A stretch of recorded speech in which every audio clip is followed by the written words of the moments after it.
My son said, "Sign the house over or we're done."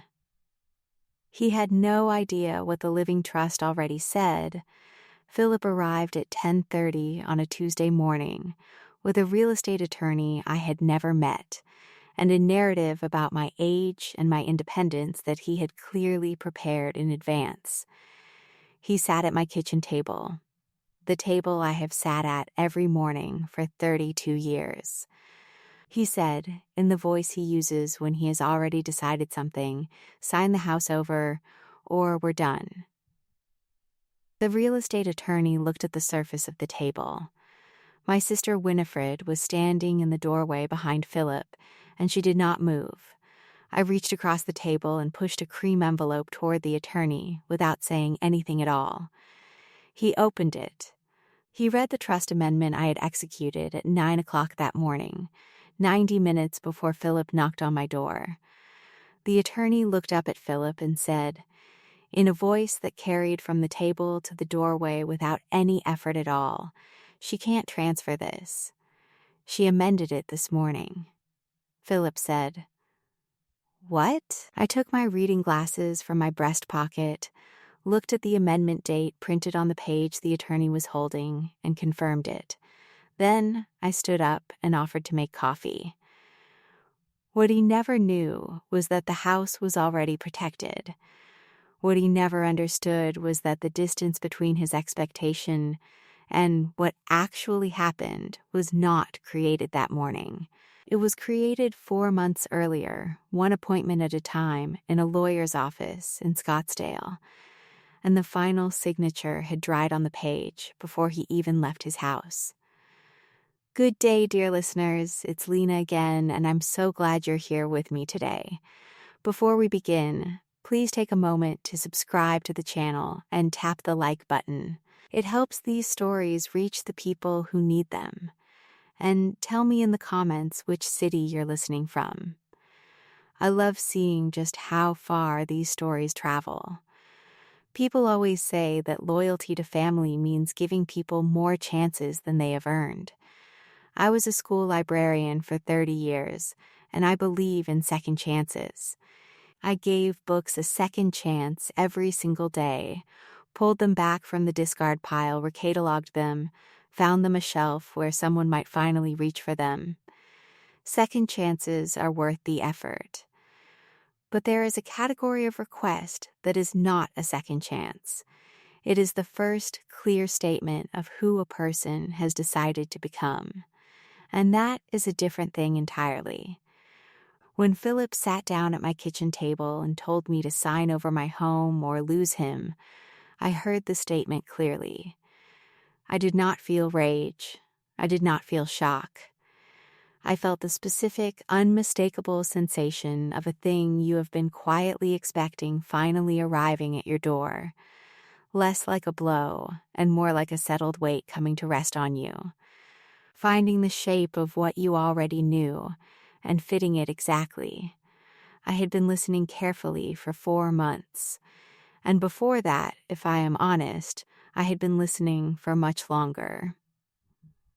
Have you ever watched someone you love become a version of themselves you do not recognize? Have you ever sat with that quietly, turning it in your hands, trying to find the angle at which it makes sense? Have you ever found that angle? I did not. That is a particular kind of grief. It sits low and it sits long. I carried it for 2 years before I decided that carrying it was no longer the appropriate response to what I was seeing.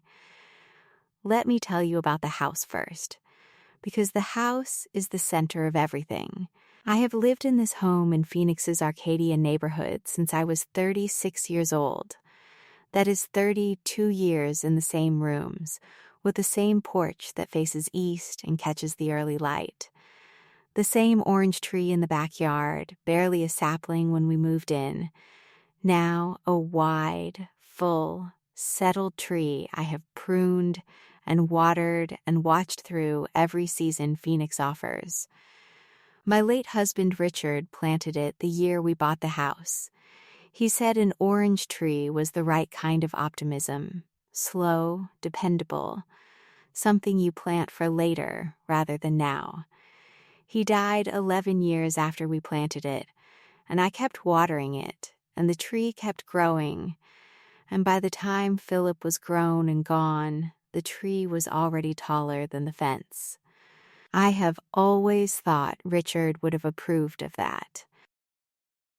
I want to tell you about the day I first met Margaret Chu, because it matters to understanding what the trust was and what it was not. 15 years ago, when I first walked into her office on Scottsdale Road, I had just turned 53, and Richard had been gone for 2 years, and the grief had settled into something I could carry without having to set it down every few steps. I went to Margaret because I had always meant to see an estate attorney.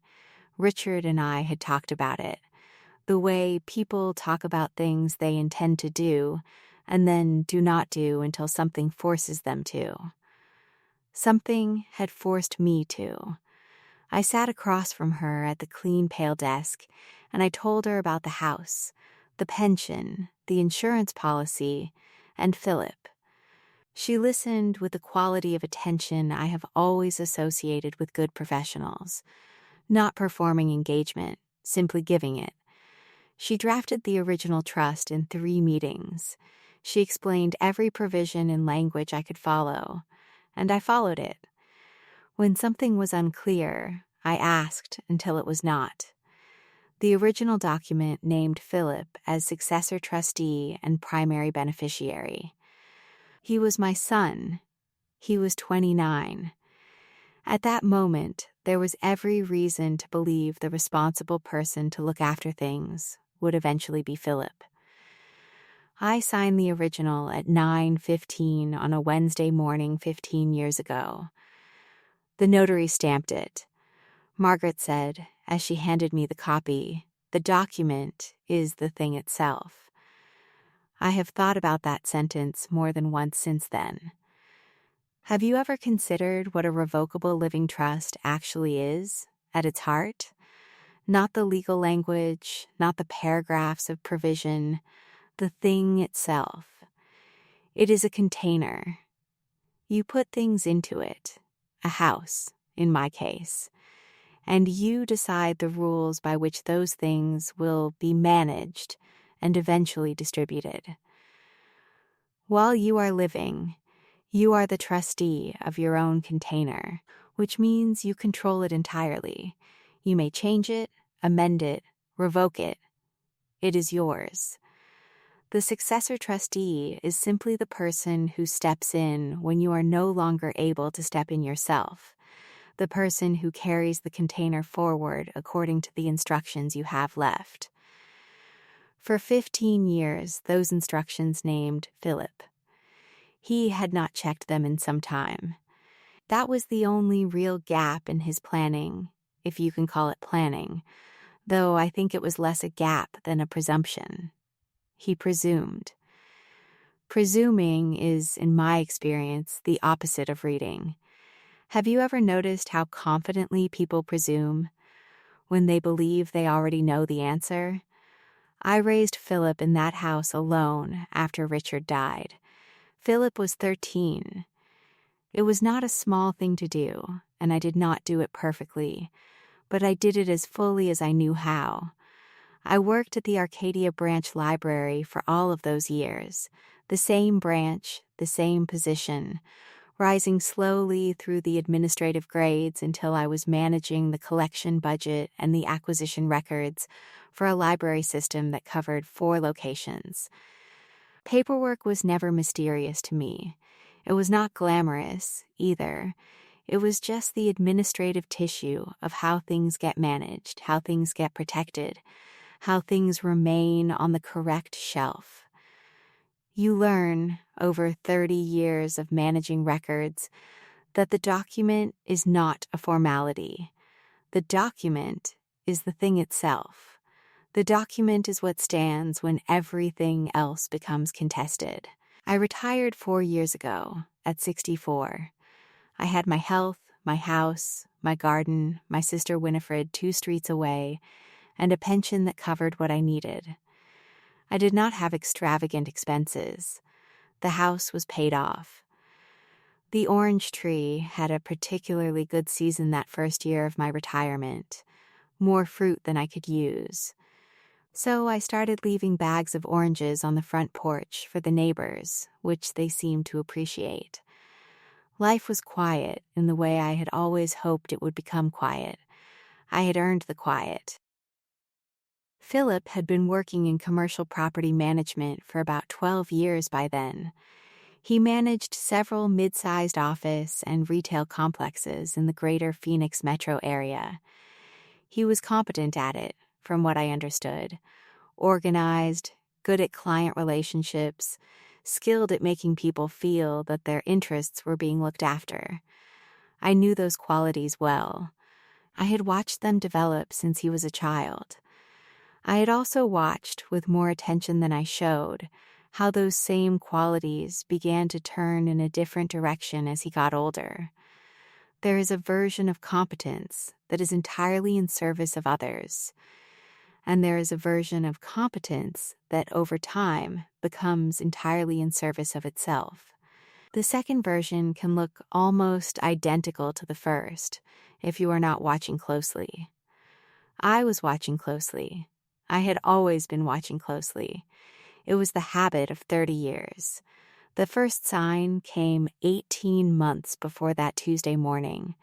Philip began calling every 2 to 3 weeks to ask about what he called a plan for the house. Not, "How are you, Mother? Is the garden doing well? Are you sleeping?" The plan for the house.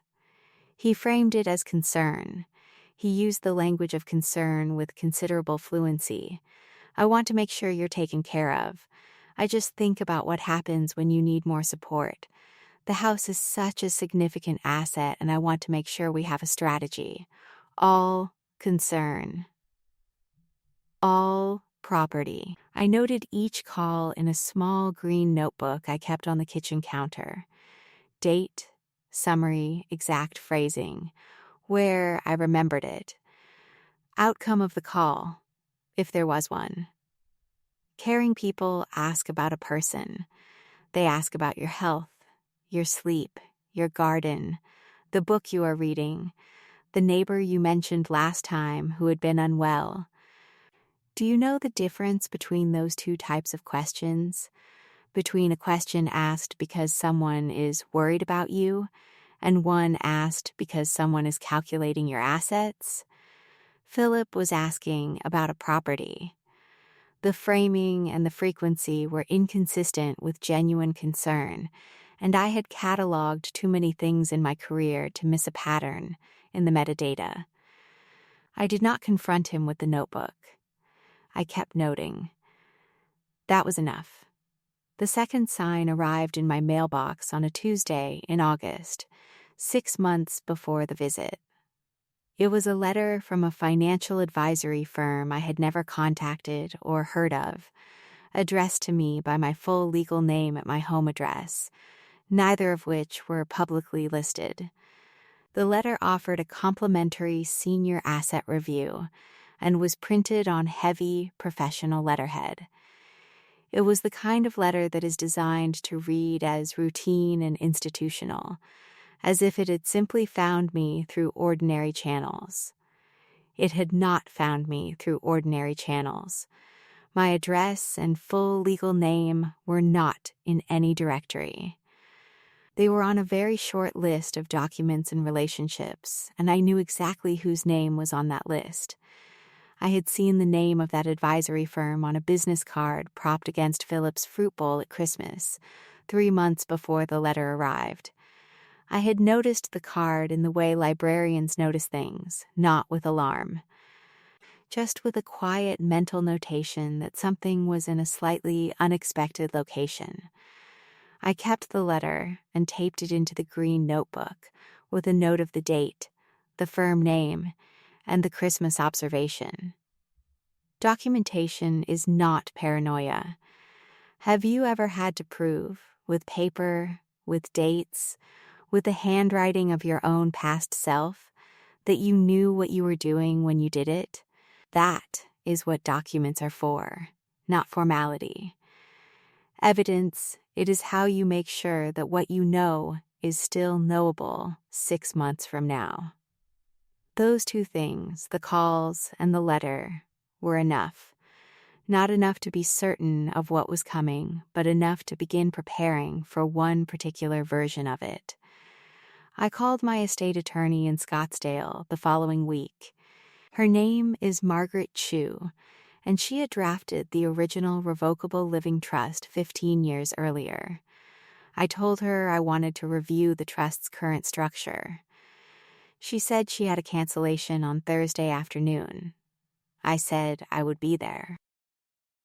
Philip called 2 weeks before the visit to say he wanted to stop by with someone who could help structure the transition. He said it the way you say something you have rehearsed. Too smooth, too complete, a sentence with no rough edges. I said he was welcome to visit. I said it warmly, because I meant it. There was nothing I needed to communicate to Philip about my preparations. The most accurate answer I could give to that request was simply, yes, you may come by. I did not mention that I had been meeting with my own attorney 4 times in 4 months. I did not mention that my sister Winifred had 3 weeks prior formally agreed to be named successor trustee in the amended document. I did not mention that the amendment was fully prepared. Sitting in Margaret Chu's file system, waiting for one final signature. I said he was welcome to visit. He said Tuesday at 10:30. I said that worked fine. That afternoon, I called Margaret and confirmed the 9 o'clock appointment for Tuesday morning. She said, "Shall we use the language we've discussed?" I said yes. Then I called Winifred and told her to be at the house by 10.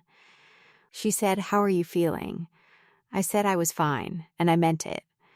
She said she would bring the good coffee from the place on Thomas Road. She did. She always does. The house had been appraised at $680,000 the previous spring, when the Arcadia market was doing what Phoenix markets sometimes do, rising past what the neighborhood's modest origins would suggest. It was a good house. It was a comfortable house. It was not a grand house. The kitchen had the original tile counters, repaired in 2 places over 32 years, and the porch was the same wood it had always been, restained once a decade. The backyard garden was mine. Not professionally designed, not Instagram-worthy. As Philip's wife, Loretta, once said with a laugh, I did not find unkind so much as revealing. Just orange trees and 2 raised beds where I grew tomatoes and rosemary, and the specific kind of yellow squash that had done well in this soil since 1992.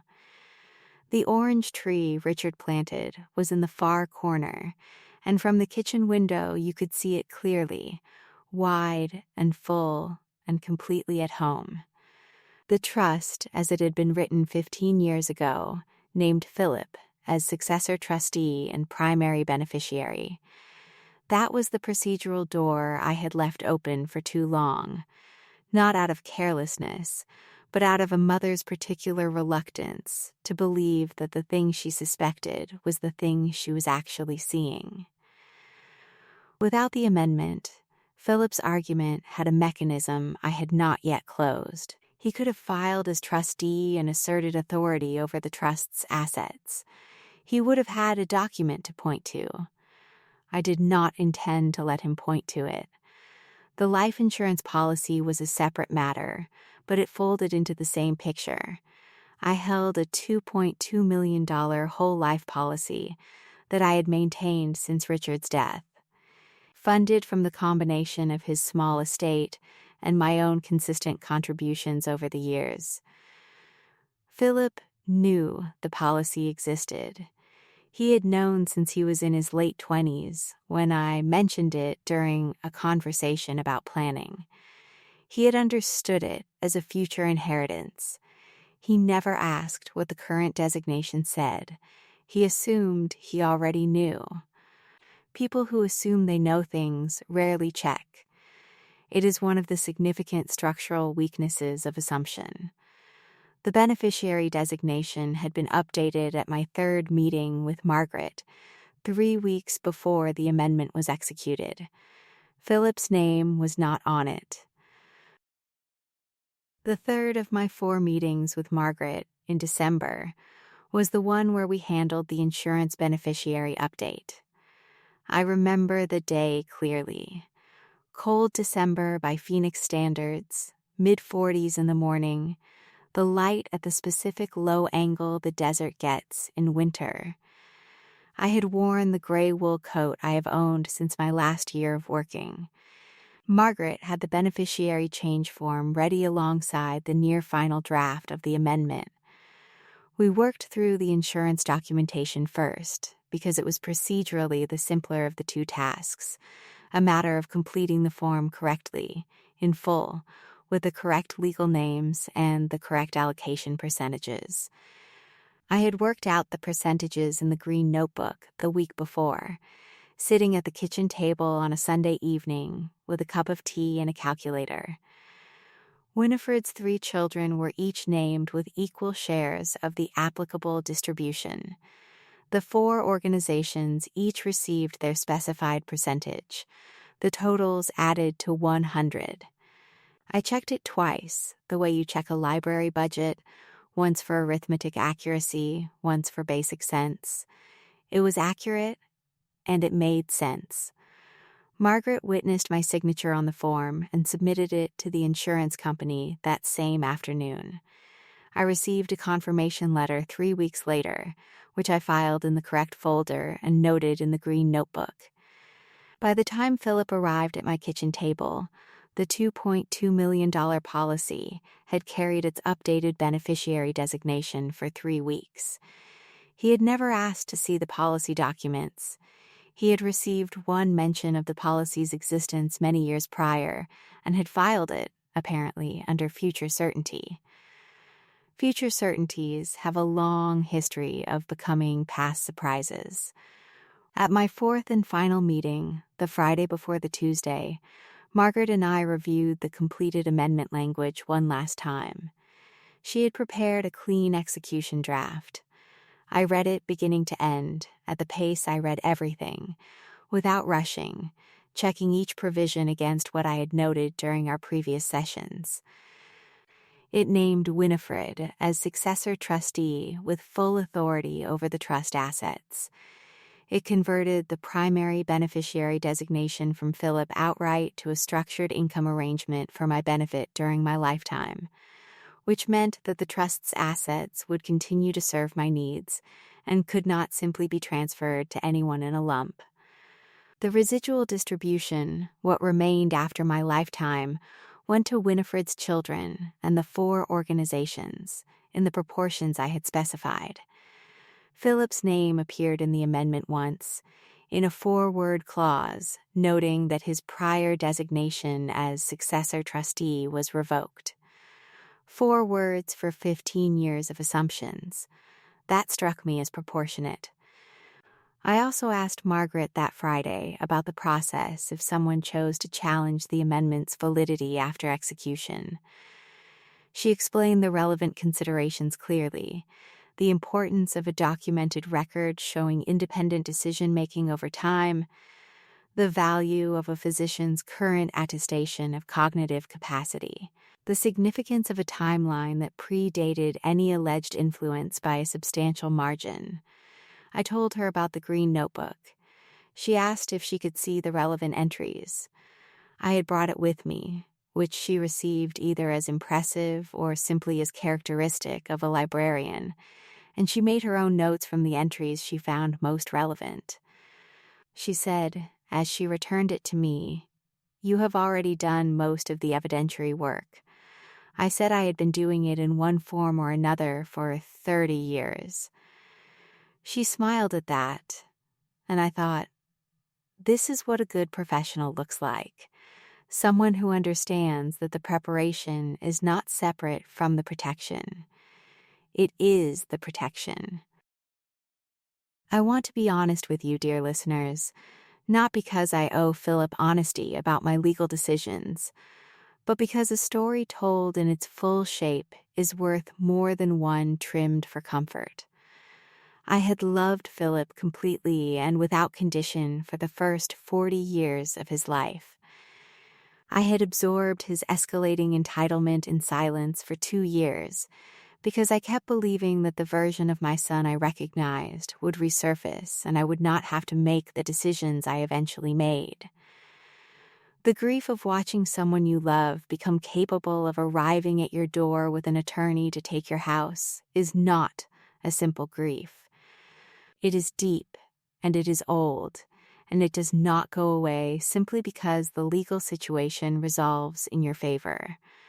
I want you to hold that alongside the rest of the story. Justice, when it comes from inside a family, always has a particular weight to it. I was at Margaret's office on Scottsdale Road at 8:50 that Tuesday morning. February in Phoenix is the season that almost makes you understand why people move here. Not the killing summer heat, not the blazing September. The specific dry warmth of a desert February, citrus blooming, light soft and low, and the whole city carrying the faint smell of orange blossoms when the breeze moves through. I had driven through that smell on the way to Scottsdale, and I had thought about Richard planting the tree, and I had felt, in the way that specific sensory details sometimes carry complete understanding, that I was doing exactly the right thing. Margaret was already at her desk when I arrived. Her office is not dramatic. It is the opposite of dramatic. Pale walls, good natural light from a north-facing window, a credenza with organized folders, and a small succulent on the corner that has been there for all 4 of my visits. She had the amendment ready. It was a single signed page, in form and language she had drafted over the course of our 4 months of meetings, with every term we had discussed represented exactly as I had understood it. I read it the way I read everything, beginning to end, without rushing, checking each provision against what I had noted in the green notebook during our previous sessions. It was correct. Every word was correct. I signed it at 9:07 a.m. The notary worked from the next office over and came through the connecting door in her professional and unhurried way. She witnessed and stamped the document with the complete absence of ceremony that notaries bring to their work. That absence of ceremony is itself a kind of dignity. Margaret handed me the original in an envelope I sealed at her desk. She kept a certified copy. I thanked her, which felt inadequate for 4 months of work, and she said, as she always does, the document is the thing itself. You're fine. I drove home through the orange blossom morning with the envelope on the passenger seat. I was back in my kitchen by 9:45. I made coffee, the good kind, the blend I had been buying from the same place on Thomas Road for 15 years, and I put the envelope on the kitchen table in the center, where it could be seen from any seat. I did not put it in a drawer. I did not hold it.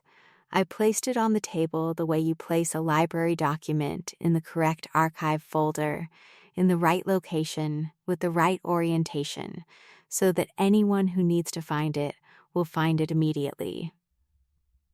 Winifred arrived from 2 streets away at 10:10, carrying her own contribution of the good coffee from the same shop.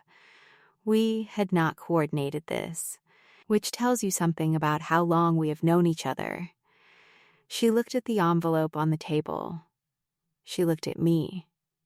She said nothing, which was the correct response. We took the coffee to the front porch and sat in the 2 chairs I bought at a sale in 1997. We listened to the neighborhood, the distant sound of a lawnmower, a dog somewhere, the dry February warmth sitting on the street like a held breath. We sat there until we heard Philip's car turn onto the block. He drove a late-model silver sedan that he kept very clean. I had always found this detail quietly revealing.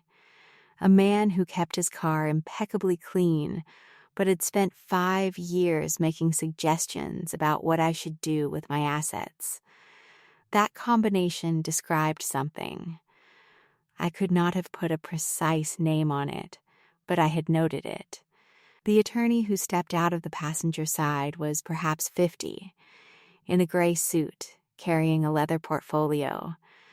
He looked at the house with the appraising expression that real estate professionals bring to every property they stand in front of, as if valuing it is simply a reflex they cannot turn off. He was professional. He was professional. He had, I suspected, no idea what was on my kitchen table. Philip greeted me with the warmth he uses when he is also managing a situation. It is a specific warmth, full eye contact, a hand on the shoulder, the smile that says I've got this handled. He introduced the attorney. I shook hands with both of them and said they were welcome and would they like to come inside. I held the door. Winifred came in from the porch behind us and positioned herself in the kitchen doorway, where she has stood in that kitchen 10,000 times over 15 years, and stood there now with the same stillness. We sat at the kitchen table. The cream envelope was in the center. The attorney's eyes went to it immediately and then back to his portfolio, professionally. Philip did not look at the envelope first. He looked at me. He began with the narrative he had prepared. He said that he was concerned about the long-term picture for my situation. He said that the house, at my age, represented an asset that was not working optimally for my quality of life. He said, and I will give him credit for not flinching, that the transfer would allow him to structure something more appropriate for my needs as I aged. He used the word appropriate 3 times. He used the phrase at your stage twice. Every sentence was a container for the same freight. You are old, you are a burden, and the house should be mine now. Have you ever listened to someone make an argument they believe is airtight? Have you ever sat across a table from someone who has rehearsed every objection they could imagine and answered all of them in advance, and still gotten it wrong, because they couldn't imagine the one thing they hadn't been told? There is a particular quality to that kind of speech. It is smooth, without gaps, without places where a question could enter. It is the speech of someone who has rehearsed against every objection they could imagine and has, they believe, answered them all in advance. Philip had done that work. He was ready for any version of this conversation except the one that was actually happening. I let him finish.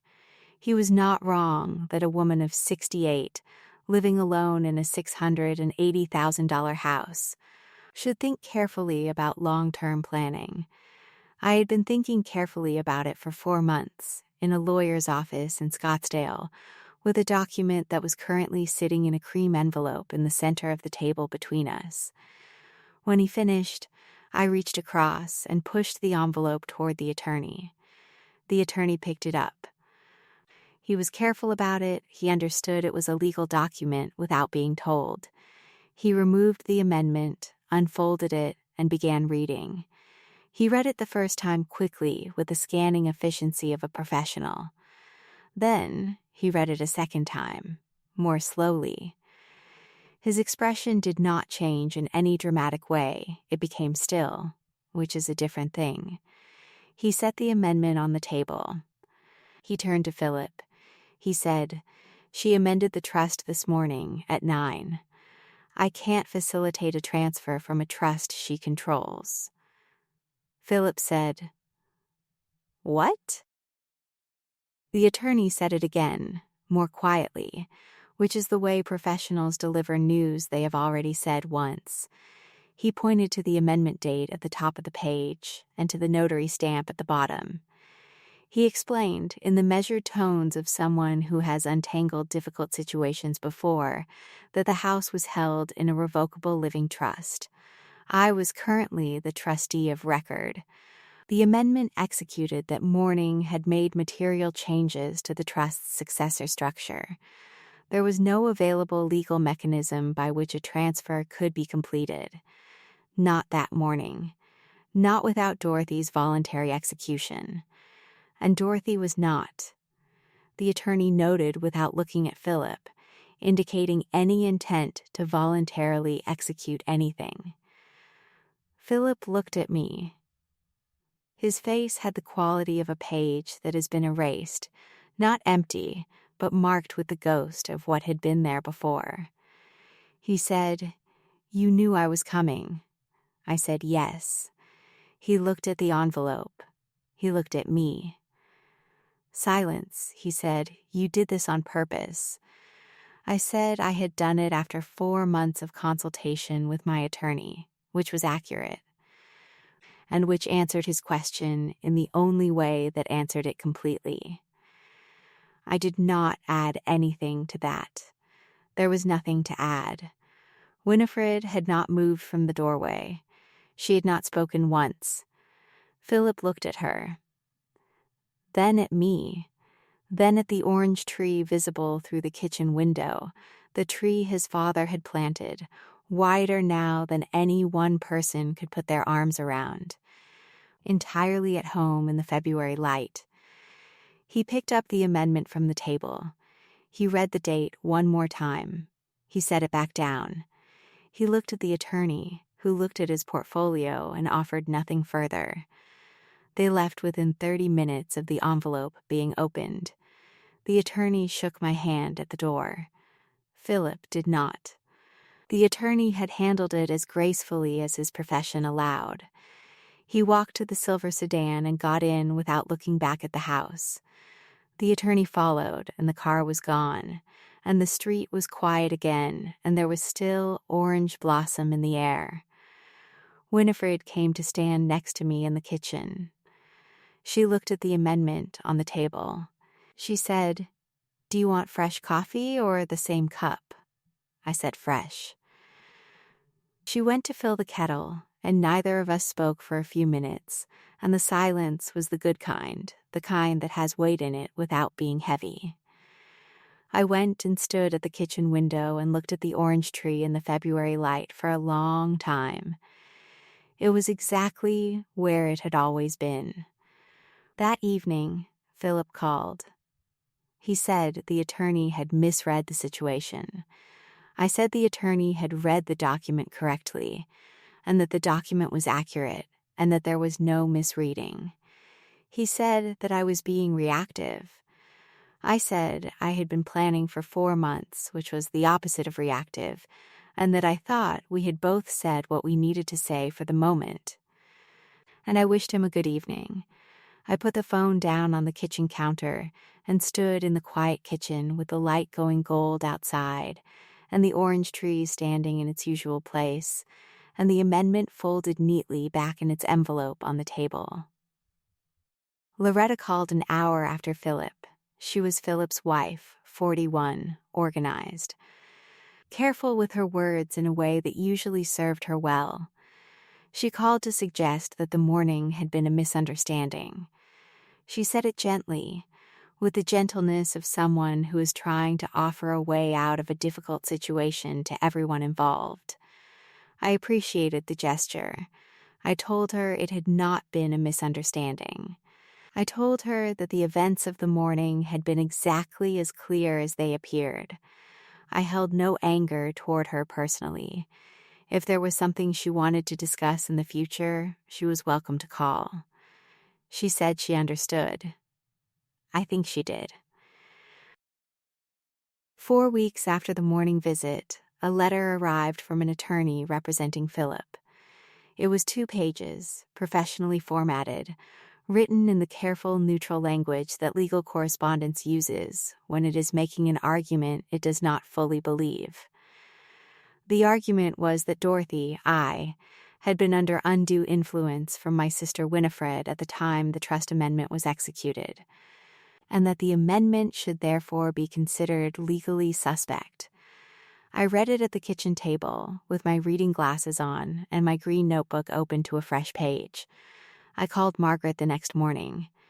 Margaret's response was methodical and complete. She produced the full meeting record from 4 months of appointments, dated letters, notes, draft revisions. She produced the green notebook entries I had brought to her office on my 3rd visit, which documented the timeline of Philip's escalating requests in my own handwriting, with dates going back 18 months. She produced a letter from my physician, Dr. Farhan had seen me for a routine annual appointment 3 weeks before the amendment's execution. He had noted in his records that my cognitive function was excellent, my health was stable, and my capacity to manage my own affairs was in no way in question. He wrote the letter confirming this without hesitation when Margaret explained the context. I had also, at our previous appointment, mentioned the upcoming trust amendment to Dr. Farhan, and he had noted it. I had done that deliberately, for exactly this reason. Documentation is not paranoia. Margaret submitted the full record to Philip's attorney. The record she submitted was complete. The letter, the notebook, the meeting notes, the physician's letter, the dated legal correspondence, the full chronology of 4 months of preparation. It showed, beyond any reasonable interpretation, that the amendment had been my own decision. Independent, carefully considered. I had executed it with full cognitive capacity. There had been no pressure from anyone, least of all from Winifred, who had been told she was being named successor trustee at the first of my 4 meetings.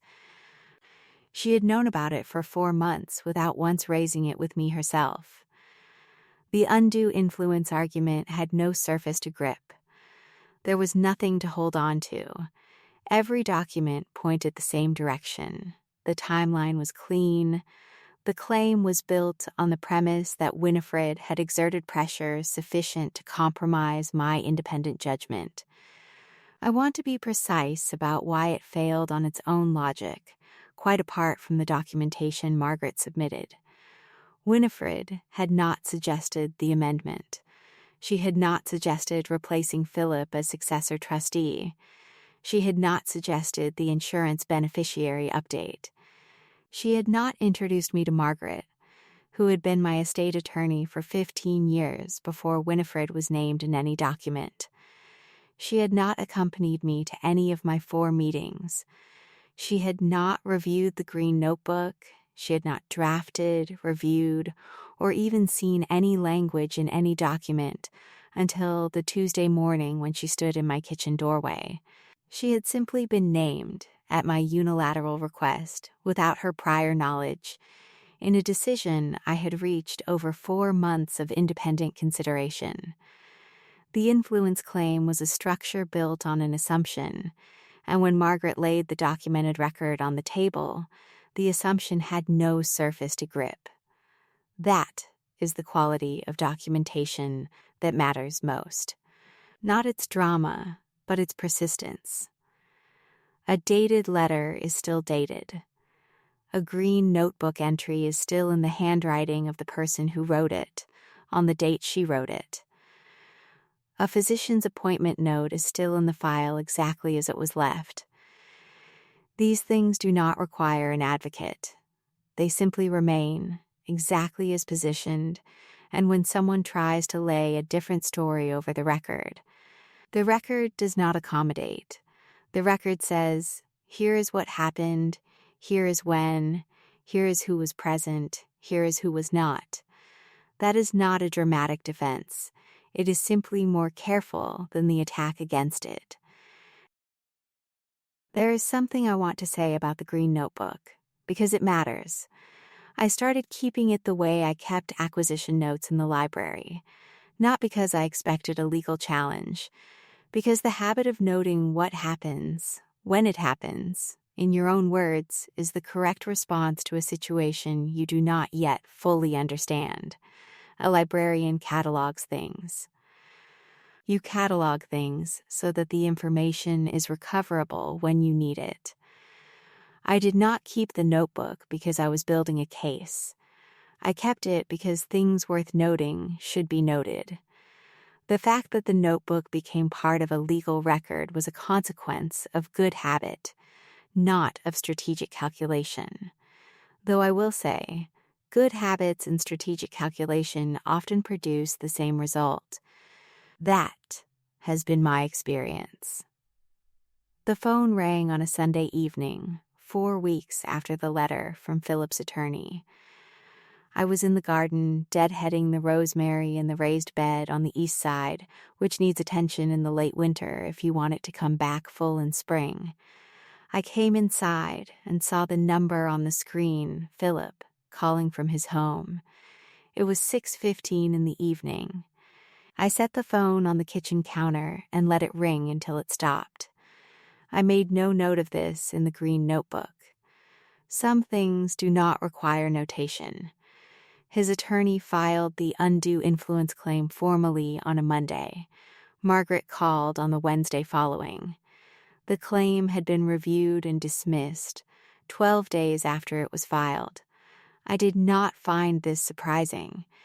When a claim rests on the assumption that a woman is too old to know what she was doing, and that woman has 4 months of dated meeting notes, a physician's letter, and 30 years of managing institutional paperwork, the claim does not have much to stand on.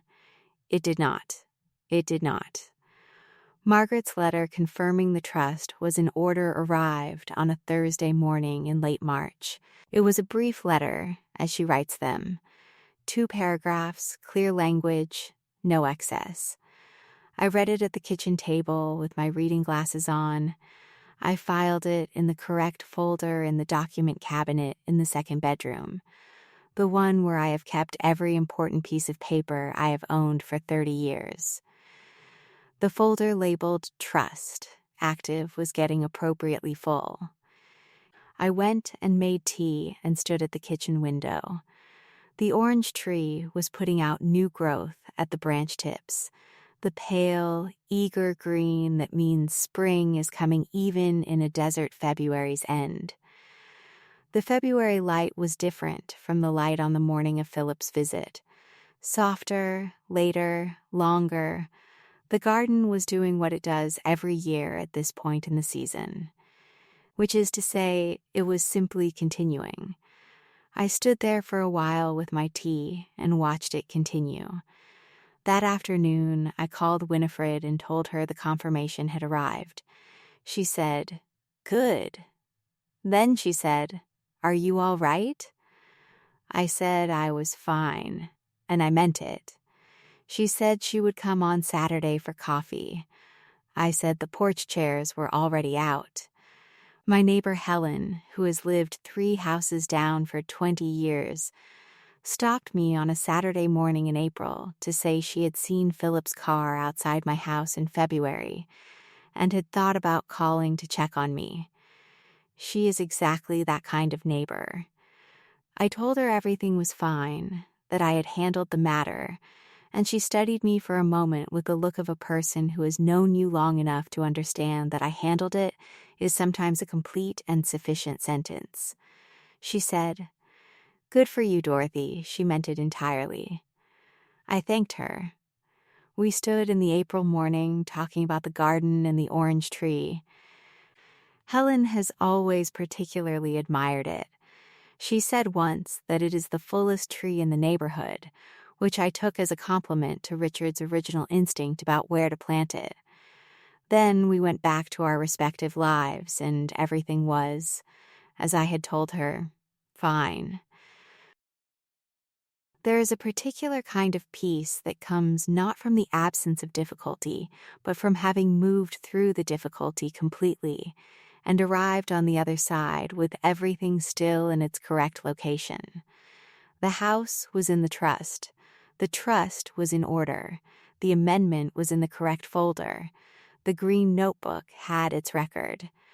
The orange tree was in the backyard at the far corner, full and wide and entirely at home. I had arrived on the other side with all of the important things intact. Some people would call that a victory. I call it a Tuesday that went the way it was supposed to go.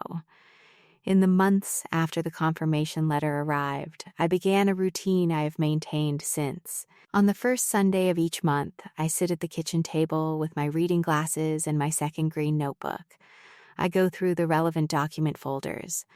Not because anything requires correction, because 30 years of managing a library's administrative records taught me that collections kept in good order stay in good order.